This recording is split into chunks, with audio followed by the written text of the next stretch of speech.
आरा में हंगामा।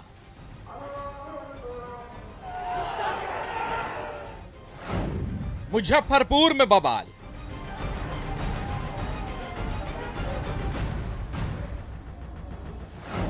नवादा में बिगड़ी सद्भावना। पटना में बटे साजिश के पर्चे।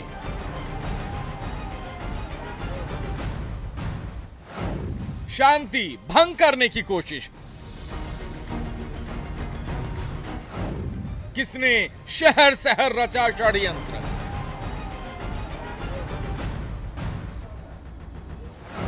जुमे पर किसने बनाया विरोध का प्लान।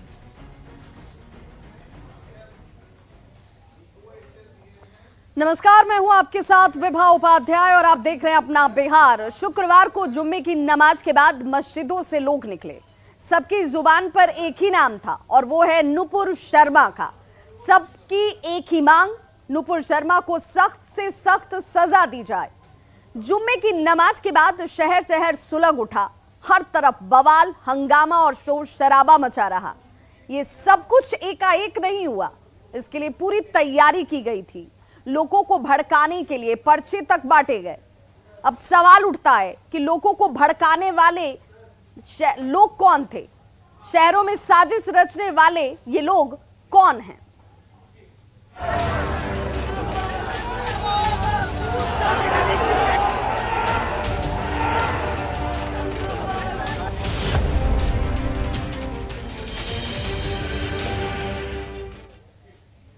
तो शुक्रवार को देश के कई शहर एक साथ सुलग गए। आक्रोश की आग बिहार तक भी पहुंची। बिहार में भी कई जिलों में मुस्लिम समुदाय के लोगों ने नुपुर शर्मा के खिलाफ विरोध प्रदर्शन किया और रासुका लगाने की मांग की गई।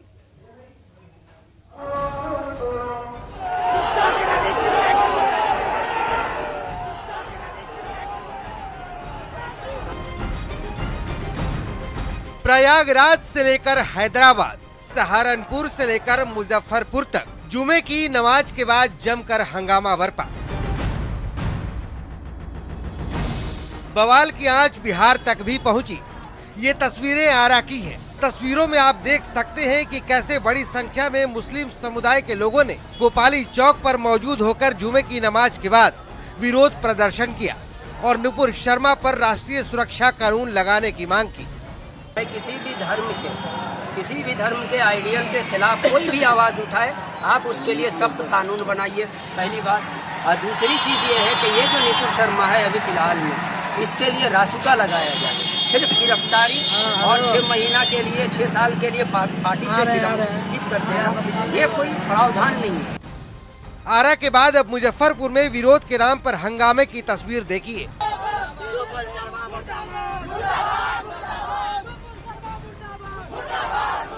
काजी इंडा चौक के निकट मुस्लिम समुदाय के लोगों ने नुपुर शर्मा के बयान को लेकर घंटों सड़क जाम कर दिया और सरकार विरोधी नारे लगाए। पुलिस प्रदर्शनकारियों को लगातार समझाती बुझाती रही, लेकिन प्रदर्शनकारी समझने को बिल्कुल तैयार नहीं थे।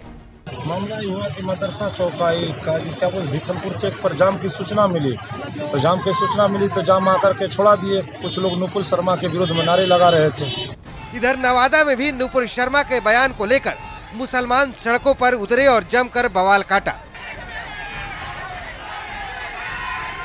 यहाँ भी मुस्लिम समुदाय के लोगों ने सद्भावना चौक के नजदीक घंटों सड़क जाम कर दिया। मामले को शांत कराने पहुंची पुलिस से भी लोग उलझते नजर आए। सवाल है कि जुमे के दिन इतनी बड़ी संख्या में सड़क पर उतरकर विरोध जताना क्या जताता है? क्या एक साथ शहरों को सुलगाने की साजिश सुनियोजित थी?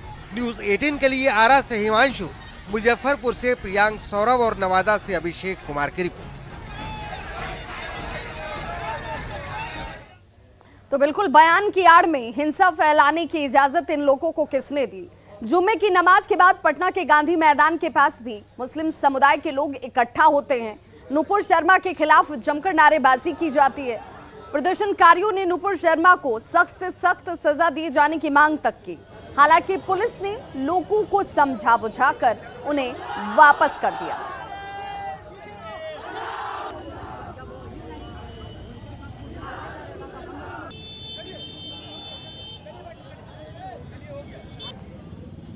तो गोपाली चौक पर जुम्मे की नमाज के बाद ये भीड़ इकट्ठा होती है। कहां-कहां सड़क पर बवाल हुआ ये भी देख लिए। नुपुर शर्मा पर राष्ट्रीय सुरक्षा कानून लागू करने की मांग करते लोग नजर आए। उधर पटना के फुलवारी शरीफ में भी माहौल बिगाड़ने की कोशिश की जाती है, लेकिन पुलिस की मुस्तैदी ने साजिश को नाकाम कर दिया। यहां पर पर्चे पर भड़काऊ बातें लिखकर लोगों को नया टोला मस्जिद के पास इकट्ठा होने की अपील की गई। लोगों को इकट्ठा कर यहां भी जुलूस निकालने और हंगामे की साजिश रची गई थी, लेकिन ये साजिश में कामयाब नहीं हो पाए। पुलिस वक्त रहते पर्चा बांटने वाले शख्स के खिलाफ मामला दर्ज कर कार्रवाई शुरू कर देती है और यही वजह है कि फुलवारी शरीफ में बवाल होने से बच गया।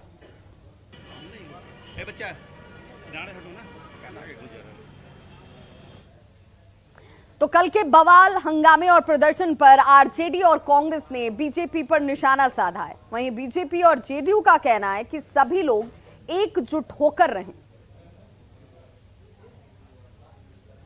अपील करूंगा कि प्रोटेस्ट आपका संवैधानिक अधिकार है, लेकिन कानून हाथ में लेना संवैधानिक अधिकार नहीं है। कानून हाथ में लेने का अधिकार किसी को नहीं है। प्रोटेस्ट कानून के दायरे में होना चाहिए। भारतीय जनता पार्टी के नेताओं के जहरीले बोल के कारण आज सामाजिक सद्भावना जिस तरह से बिगड़ने के हालात उत्पन्न हुए हैं, इसके लिए सीधे तौर पर बीजेपी जिम्मेवार है। दुनिया में सबसे विकास की ओर अग्रसर देश है। हम विकास पर अग्रसर हैं।